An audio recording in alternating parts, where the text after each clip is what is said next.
So I'm going to start off this week with our next play. We have a new set of actors with us this week. We enjoyed our actors last week, didn't we? Yes, we did. And so we have some more this week. Hopefully last week with the people who portrayed the folks in the first part of our acting play, which was in chapter 1. Hopefully that all brought to life a little bit better what was taking place at the time with Jesus and those early disciples. And you'll remember last week that we went through the first 4 days of that initial public ministry. After John the Baptist had baptized Jesus, identified him as the Messiah, Jesus then began picking up the disciples. And the first 6 were collected from our lesson last week. And we heard some of those voices as they began to move day to day to day on activities that were taking place as Jesus begins that public ministry. So it rolls into chapter 2.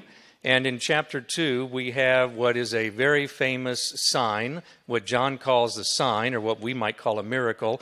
And that sign, or that miracle, is what is the wedding of Cana. John's gospel is the only one that records this particular sign. Even though John is the only gospel that records it, everyone here is familiar with it, and it's probably one of the most familiar miracles in all of the Bible, even though it's only one recorded in this one particular place. I have some suspicions why that is. I think it's because weddings are something that everyone who reads the story and everyone in this room would be familiar with. You've either been through a wedding yourself, you've participated in a wedding, you've gone to a friend's wedding. It is immediately recognizable, so it doesn't take a whole lot of setup on the part of John, the author, to explain what a wedding is or give us background information on that. Everyone knows what a wedding is all about. And something happened at that wedding as part of this very opening part of Jesus' public ministry that just sticks with us. This week we're going to start with our actors, and they're going to act out the first 11 verses in John 2. And what I want you to listen for again is a timing. Remember, we went through 4 days last week. We're going to hear some additional days in this week. And then listen for some of the dialogue between Jesus and Mary. It's important because in all of the New Testament, in John 2 for this wedding, this is the most dialogue recorded in the New Testament between Jesus and Mary. And there's not a lot of dialogue, but this is the most. So there's something taking place here that John wanted to recall and have us remember and have it come alive for us. So I'm going to turn it over. I'll introduce quickly. Judy is our narrator. Linda Keith is Mary. Bob is coming back. I don't know how to find another Jesus. That's the challenge I have. So Bob is our Jesus again. Curtis is our chief steward. And then we have our cast of servants here that will be helping out. The wedding at Cana. 3 days later, they all went to celebrate a wedding feast in Cana of Galilee. Mary was invited, together with her son Jesus and his disciples.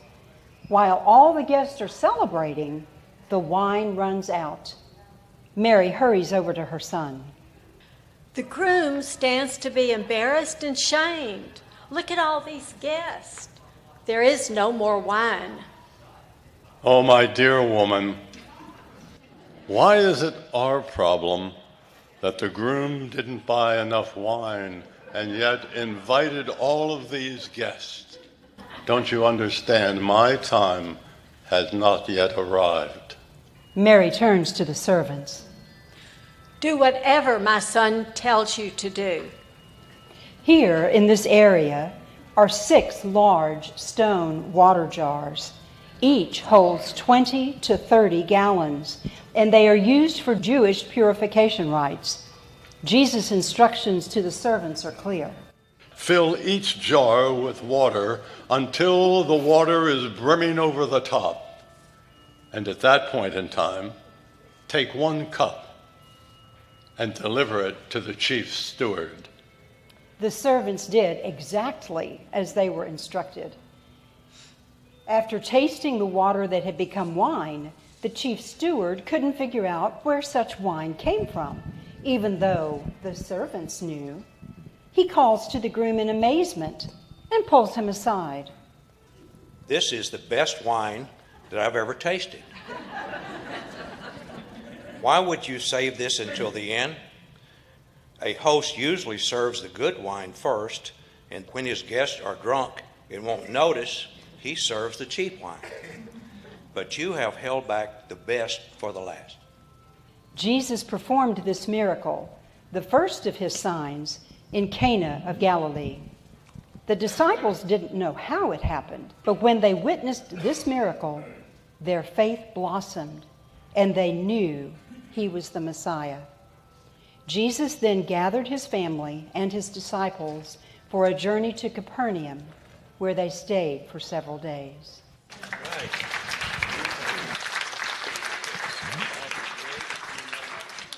So what do you think about our acting troupe that we've got? Excellent.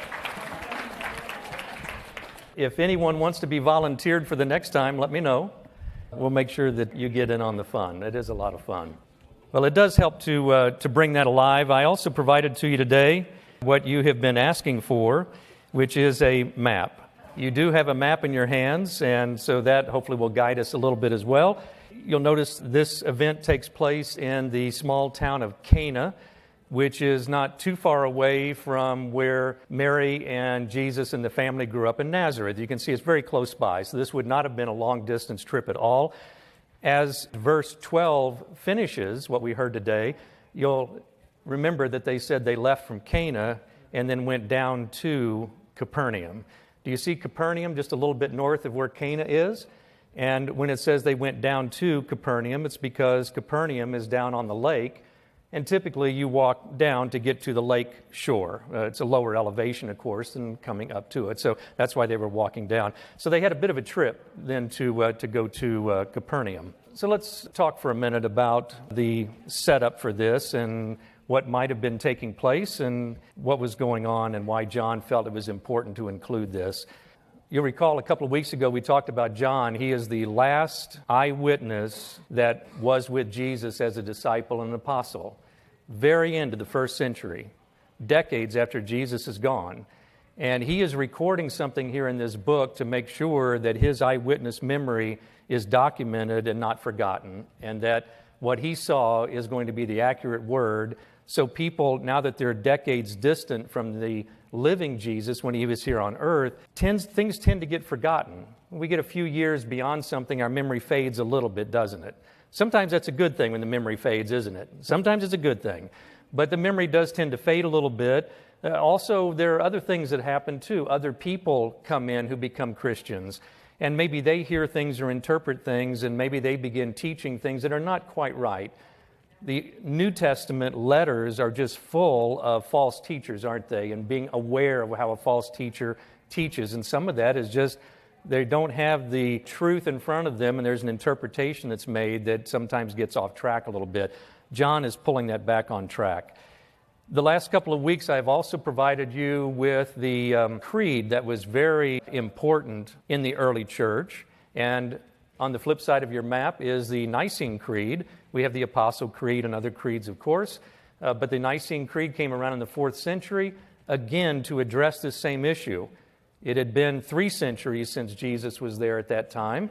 And again, things started to creep into that New Testament church that the creeds were trying to correct and make sure that people had the correct understanding that as you look at this, it's very much like John. Jesus was fully human, fully man. Jesus was fully God, God of God, true God of true God, light of light. No question, God and man. He came for us. He died, resurrected. He's at the right hand of God the Father in heaven today. And then there's a discussion in this latter part of the Nicene Creed about the Holy Spirit. And Christ went to heaven. The Spirit came here, our comforter, our teacher, our encourager. And so the Nicene Creed was a very easy way for people in those early centuries who are illiterate, no access to this kind of teaching or reading, and a way to remember the creed, the basic doctrines of the faith. And so John is doing the same thing, giving us the basic doctrines of the faith that we have here. A couple of weeks ago, one of the things I asked was about how we introduce ourselves to people who were just meeting for the first time. In the way that John did, we would ask things like, "What is your name?" John introduces us to Jesus. "Where are you from?" What are you doing here? You know, the religious leaders were asking that of Jesus all the time. Why are you here? Why do you say these things? And so John was giving us some information in the early first chapter about who Jesus is, where he came from, what his purpose is. And now that we've gone 4 days into his public ministry, you'll recall in our narration we just had that it opened up and it said what? Had a time period, didn't it? The next 3 days, 3 days later. So we had 4 days in chapter 1. 3 days later, 4 plus 3 is 7. We've gone a week now. Now we're a week deep into Jesus' public ministry, and we have a wedding that we're going to attend. I thought this week about, well, what other questions might come up? Again, it's early. We're only a week into this. We've learned the name, where he's from, what his purpose is, some basic things about it. And I thought this week about family. What questions might we have if we have a little bit more time with someone beyond just, here's my name, here's where I'm from, here's my job, or I have a few hobbies. If we have a little bit more time, can we go a little deeper?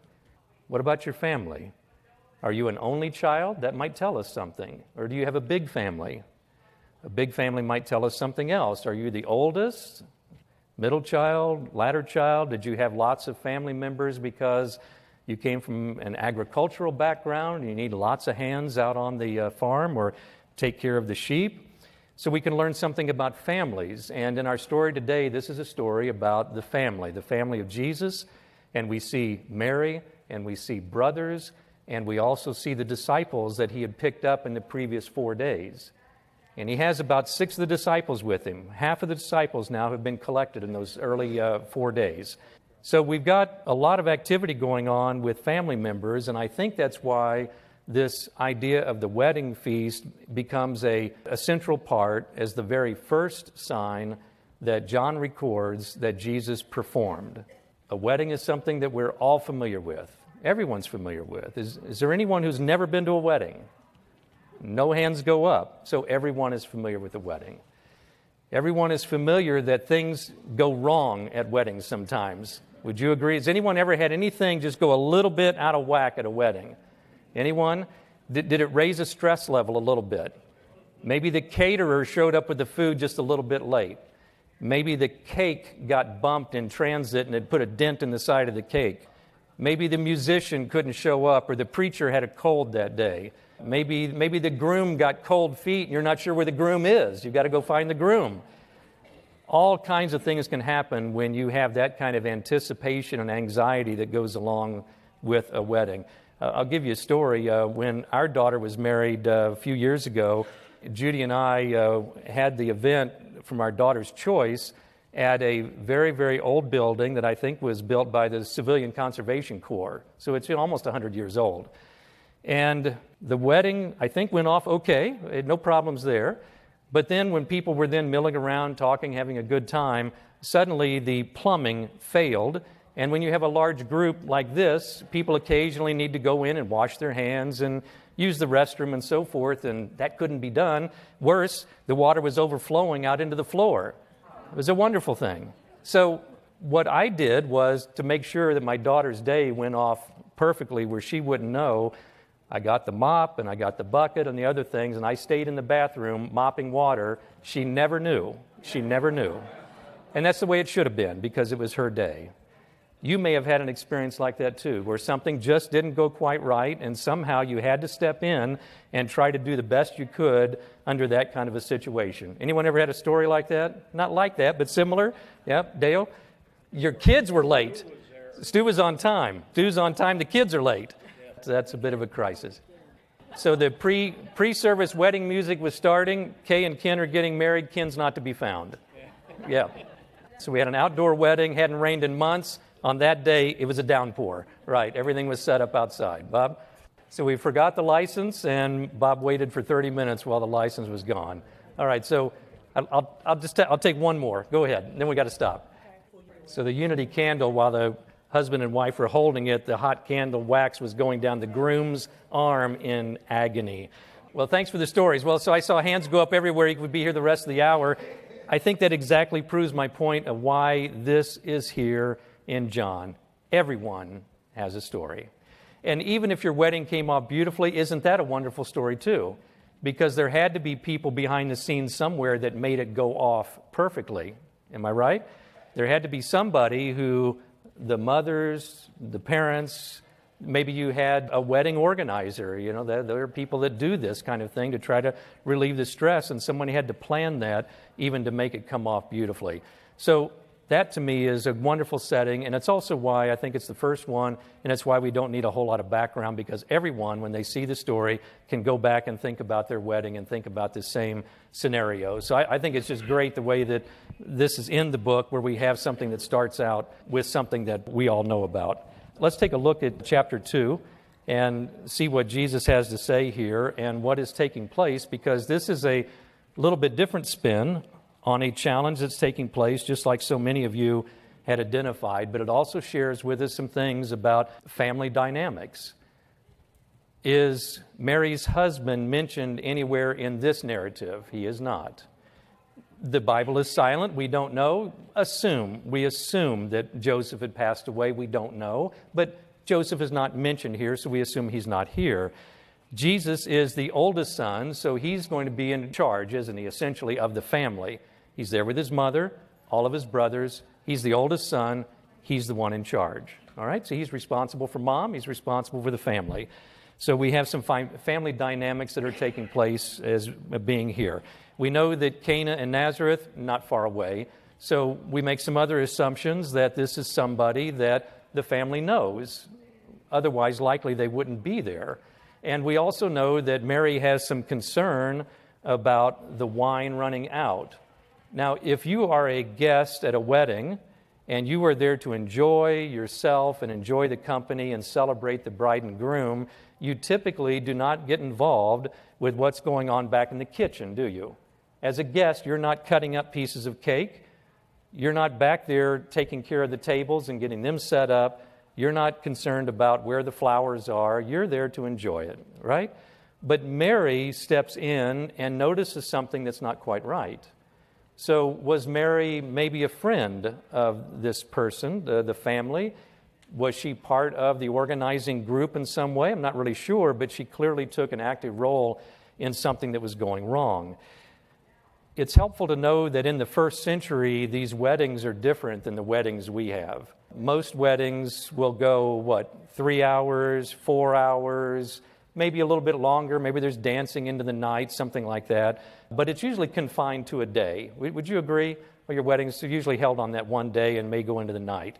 In the first century, the weddings that took place went all week long. All week long. How would you like to have the anxiety of taking care of hundreds of guests, responsible for all the food, all the drink, all the decorations, all the entertainment, where they stay, and do that all week long?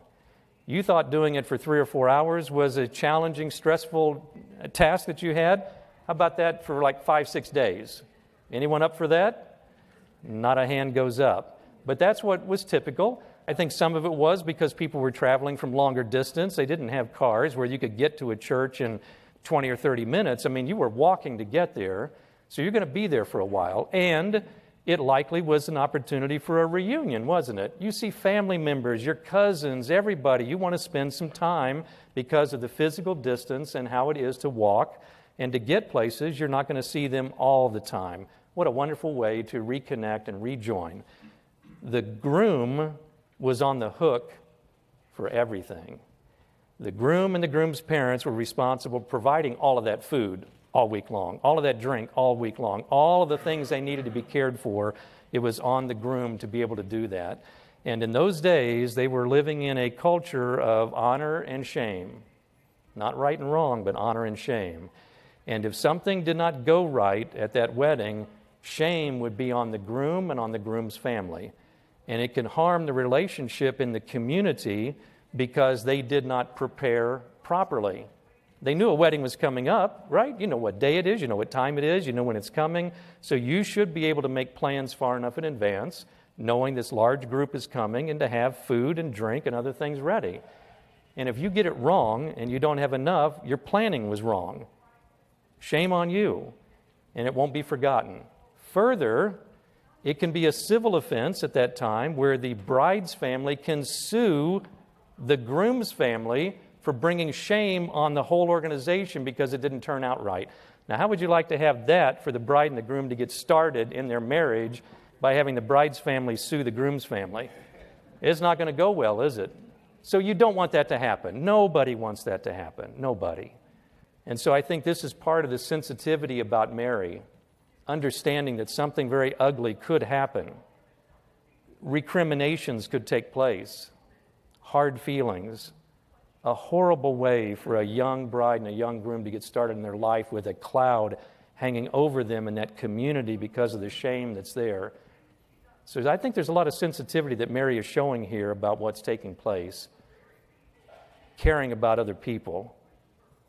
And I think that's a wonderful picture just about Mary being the mother of that household, and that this is likely how she also behaved inside of her home, and that her children, like Jesus, would have seen a woman like that who cared about others. So when we see in the opening here on verse 1 in chapter 2, it says, on the third day. So we've gone through 4, now we're 3 days farther, we're 1 week into this, and a wedding takes place in Cana. It says Jesus' mother was there, Jesus was there, his disciples were there, been invited to the wedding. Something else interesting was taking place, and what could have led to this challenge of the lack of wine, even though there could have been wonderful planning that took place, still things can go badly wrong. And the reason is that there were really no restrictions on who could be invited to this event. If you have an event in your community and there's a wedding, it essentially becomes open to all. And it's open to all, and then anyone else's friends and neighbors and others, let's all go. And so can you imagine if you've planned for a group like this and there's 150, and suddenly 500 show up? Can you imagine what would happen? All of your planning is off, isn't it? And you could be 1 day into this thing, and you've got 5 days more to go. And there's nothing in the Bible that indicates that Mary and Joseph and their family were wealthy. These communities typically were not that wealthy. They were farming communities with sheep, and you had carpenters and stonemasons, just working people, probably with not a lot of reserves to be able to bail something like this out. This is a real difficult problem. I'll give you an example of how that still goes on today. I have a neighbor who lives next to me. They are Indian. Their oldest son got married just a couple of weeks ago. I was talking to him weeks leading up to this because I would watch all these preparations taking place at his home. They were having wedding activities going on here, down South Texas, and in New York, with 500 people in New York. And he was coordinating all of this stuff as the groom's father for all of these weddings in 3 different locations with hundreds of people, and he did not ever know who was going to show up. There was an invitation list, yes, but he said that it's always open to cousins, friends, neighbors, anyone who would like to attend is welcome to show up. He said he met cousins, and they fly in from all over the world. And he said he met friends and cousins and people in his extended family he had never met before, and he loved it. He loved it because family is so important, and it gave him an opportunity to meet people that he had never met before. And he was there for days and had a chance to visit with them and learn something about them. Sounds very familiar with our text that we have here today. Somehow he was able to manage that. Maybe he just planned for a whole lot extra because that's the way it works. But something has happened here, and it may be, who showed up? Mary, Jesus, 6 disciples. Mary and Jesus, 6 disciples, and all the brothers. So we got more than 10 people showing up. Maybe the groom didn't know that the 6 disciples were going to make it because he's just picked them up, a week before. This is brand new. So could it have been that Mary and her family were part of the problem? That we're running out of food and wine because I've got more people than I expected to have here, and maybe Mary felt like, well, wait a minute, we got to share a little bit of this because we brought some folks here that they weren't really expecting. But that could happen. That could happen. And so Mary has the antennas go up, and she says, they have no more wine.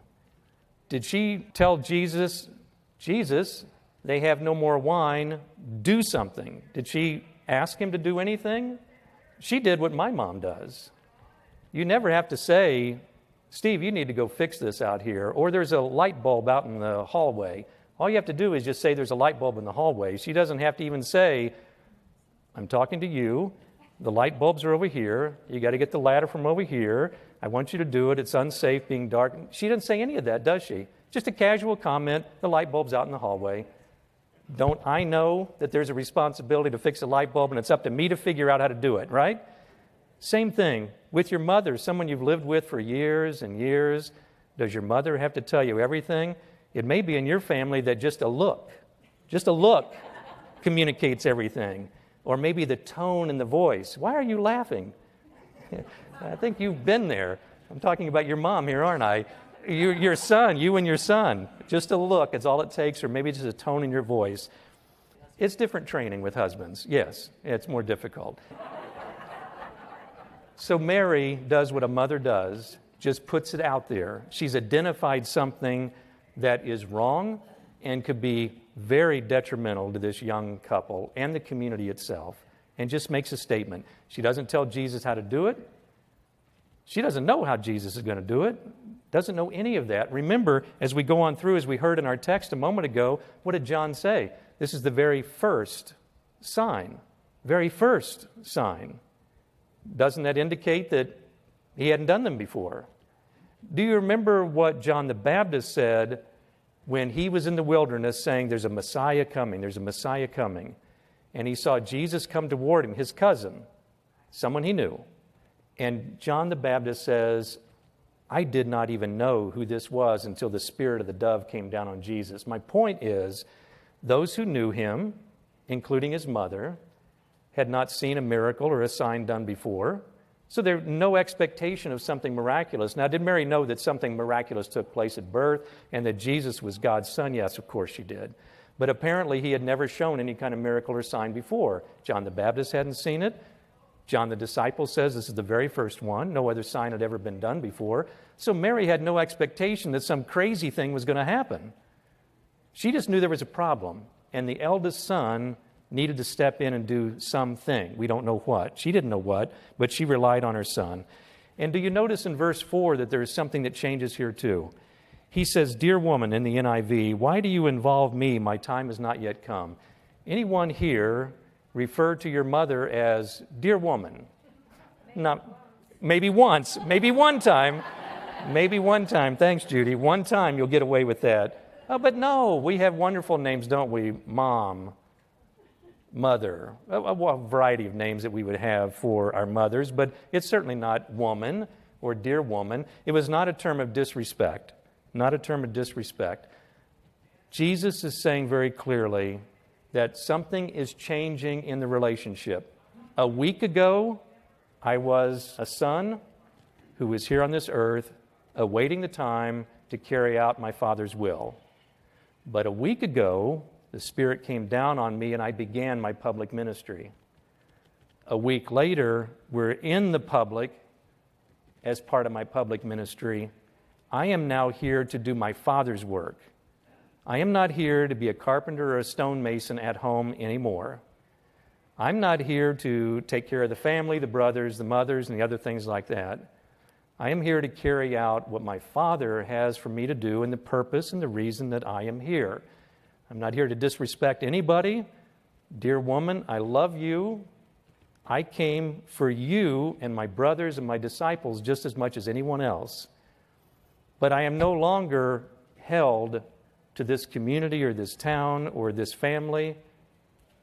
I now am on a different mission that God has for me here. And so the tone changes.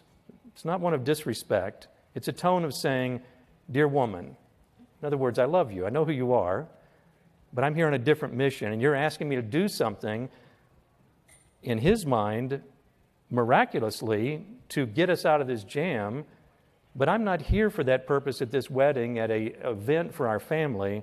That's not why I've come. My hour has not arrived. And John, throughout a number of chapters we'll see, chapter 7, chapter 9, chapter 12, he'll continually refer to my hour, my time. And he is saying that I am not on a clock to show up at a wedding at a certain time or to be here for a period of days and a period of time. I'm on a different clock now. I'm on a spiritual clock. And I operate when the Father tells me to operate, not here to do things like you would normally do for a normal wedding activity like this. You see the difference? He's just trying to share with his mother and the others around him. This was a small conversation, right? This was not in front of the group like this, in front of the wedding party. I'm sure Mary just leaned over to him and said, "There's no more wine." And I think he probably leaned back and he said, "Dear woman, my hour's not come yet for this. This is not what I'm here for." But he then went on and he said, his mother said to the servants, "Do whatever he tells you to do." Boy, what an act of faith and confidence in her son, wasn't it? She had no idea. She'd never seen a miracle. She had no idea what he was going to do. But she knew her son well enough to say, "I don't know what's going to happen, but I need you to take the lead from my son, and whatever he says, you do it." And the 6-stone water jar sat nearby, and it was there for ceremonial washing. Think about this for a minute. Big tubs like this hold 20 or 30 gallons. There are a number of them sitting there. These would have been out in kind of a portico as you come into a home or a gathering area, and it was for purification rites, ceremonial washings.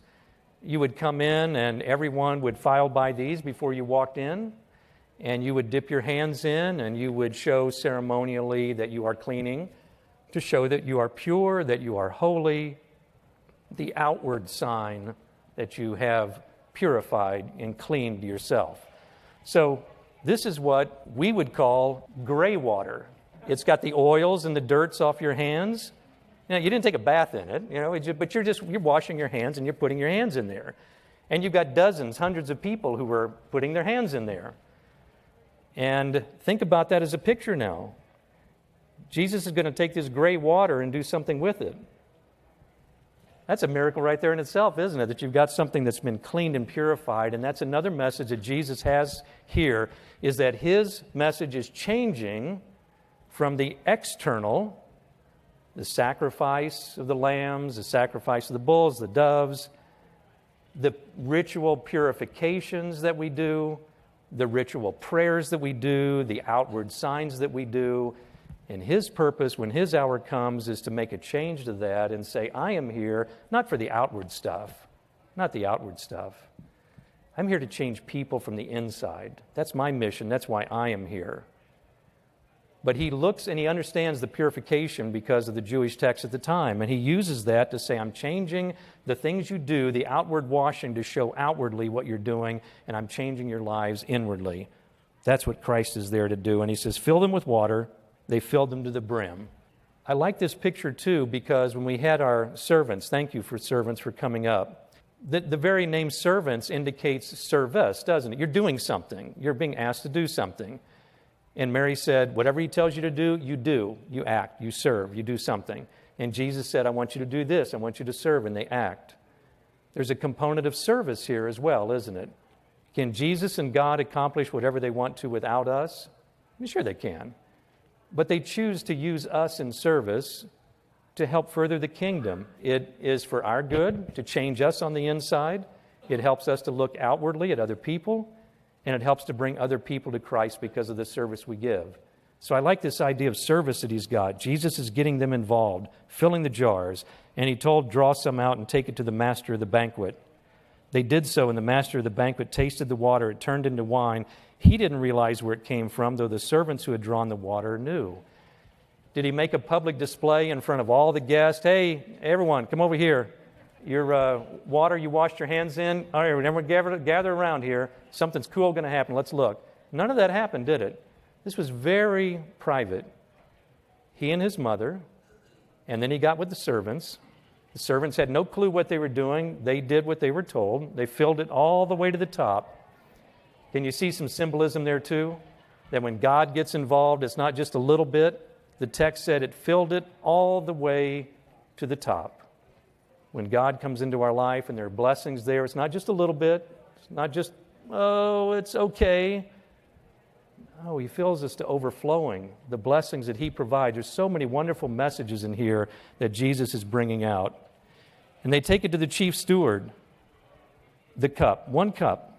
He didn't know where it came from, but the servants who draw the water knew. Then he called the bridegroom aside and said, "Everyone brings out the choice wine," and you remember the rest of the story. And the chief steward talks to the bridegroom because it's the groom's responsibility that this thing works. And the chief steward calls the groom over, who probably was sweating bullets too, right? The wine's running out. People are whispering in his ear, where's the wine? What's going on? And all of a sudden, I've got wine. And it's not just plain old wine, the bottom of the barrel. No. No, this is overflowing. We'll take care of the guest all week long, and it's the best wine anyone here has ever had before. And he says the servants knew where it came from. Jesus knew. Mary knew. And then he goes on, and he says in 11, this, the first of his miraculous signs, Jesus performed at Cana in Galilee. And here's the key. He thus revealed his glory, and his disciples put their faith in him. That's why it was done. And that's why it was done quietly. And it's why he didn't tell all of these people, hey, come up and look what I'm about to do here. The disciples are 1 week into this journey. Think about this. If you're 1 week into a journey, or maybe 1 week starting a new job, or 1 week in your marriage, do you know everything in 1 week? Not hardly. You're not even sure where the closet is in the first week. You don't know where the paper supplies are in your new job in the first week. You don't know who to talk to get permission to do anything in the first week. Disciples are the same way. They're following John the Baptist. Jesus comes along. John the Baptist says, this is the guy. And they said, I'm going with you. And then they find a friend, Nathaniel. Hey, come on over. Let's see what's going on here. I mean, these guys were fresh. They were brand new in this thing.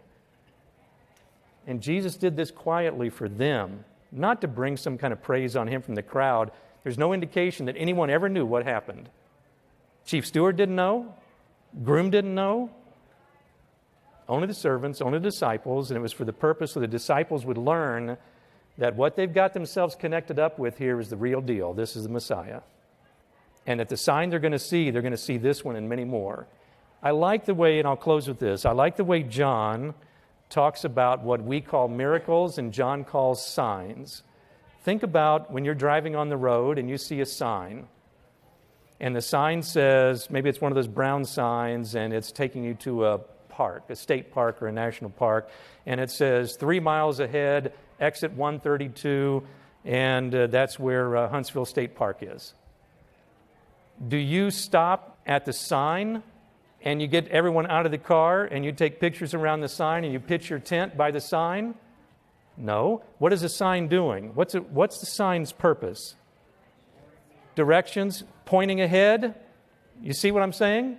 And this is why John is saying these signs, these miracles are not there just to keep people jazzed up and to show something miraculous is happening and it's ooh, ah, isn't that cool? It's a sign, and that's why John calls it that, to point ahead to what's ahead. That Jesus is there as a sign, and these things he's doing is not to say, look how great I am. I turned a bunch of gray water into wine. That was cool. Let's go home. No. No, it was to say, you're changing from the external to the internal, to the things that were lacking, and wine that was running out, now it's overflowing, and that this is the Messiah, and we're pointing ahead to what Christ is going to do. I think there may be something, too, in the very first sentence where it says, in 3 days. Maybe there's something there about John is remembering back 3 days. Temple destroyed in 3 days and raised again. Christ dies 3 days later, rises again. Maybe there's something there, too, again, about the sign pointing ahead, what's going on. But think about that when you read John and you see signs. Don't just say, it was a miracle. That's cool. Man, it was neat. No. No, John calls them signs for a reason because it's pointing ahead to what his purpose is here, which is to glorify the Father. And he wanted to show the disciples to build their faith because these are the foundational people they're going to carry on after Christ is gone. And that's, of course, why John is writing his letter. He's one of those carrying on, right? He saw the sign. He's carrying it on. So that's our feast day at the wedding. So it's a good story, wasn't it? And I think that's why people relate, even though it's short and it's only in this gospel. I think it's why everyone knows the story of the wedding, because everyone relates. It's a beautiful story. It's a great story. So next week, finish chapter 2, and we'll see how we do in that. Jesus then travels on, and he's going down to Jerusalem, and he kicks the money changers out, and they have all kinds of activity going on. So we'll do that next week. Got some good wedding stories, don't we? So now you can ask, say you see somebody next time, ask them about a wedding story. It sounds like everyone's got ones. Way to bond over wedding stories. Great stuff. All right, well, let's close with a word of prayer. Father, thank you for your word. What a joy it is to open your word from an eyewitness like John and to recount why you came here and your purpose, Father, to rescue us from the mundane and the ordinary and to bring us into fullness and wholeness and overflowing and calling us back to you, Father. We just thank you for the sacrifice you made for us and for loving us, dying on the cross and resurrecting and bringing us back to you one day. Father, we ask as we go out this week that we remember this story and your love for us and we share it with others. And we ask it in your name. Amen.